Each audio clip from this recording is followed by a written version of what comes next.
صفا بیت المال کی جانب سے عطیہ خون کا کیمپ منعقد کیا گیا۔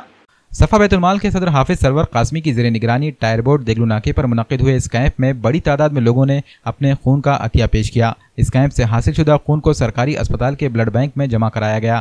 سرور قاسمی نے بتایا کہ تھیلیسیمیا کے مریضوں کو خون کی شدید ضرورت ہوتی ہے، اس خون سے ان کی مدد کی جا سکے گی۔ اسی طرح مختلف بیماریوں یا حادثات کا شکار مریضوں کے لیے بھی یہ خون انتہائی قیمتی ثابت ہو سکتا ہے۔ جن افراد نے اس کیمپ میں اپنے خون کا عطیہ دیا، انہیں بلڈ بینک کی جانب سے کارڈ جاری کیے گئے ہیں۔ اس کارڈ کی بنیاد پر اپنے یا اپنوں کے لیے سرکاری اسپتال کے بلڈ بینک سے خون حاصل کیا جا سکتا ہے۔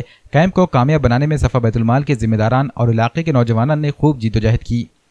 الحمدللہ صفا بیت المال جب سے قائم ہوا ہے اس وقت سے لے کر اب تک ہر سال ہم لوگ بلڈ ڈونیشن کیمپ لیتے ہیں تاکہ جو ضرورت مند بیمار ہیں ان کے علاج کے اندر آسانی ہو، اور جو بھی نوجوان خون کا عطیہ کرتے ہیں وہ تمام خون جو ہے سول ہاسپٹل کے بلڈ بینک میں جمع کیا جاتا ہے، کیونکہ وہاں غریب غربا بہت زیادہ محتاج قسم کے لوگ دواخانے کے اندر شریک ہوتے ہیں۔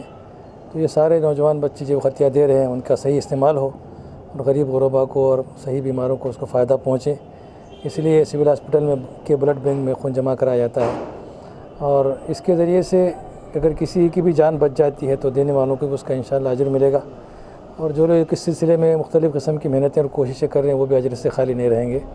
الحمدللہ صفا بیت المال کی طرف سے یہ کیمپ لیا جا رہا ہے، اور امید ہے کہ انشاءاللہ 100 کے قریب لوگ جو ہے اپنا بلڈ ڈونیٹ کریں گے انشاءاللہ۔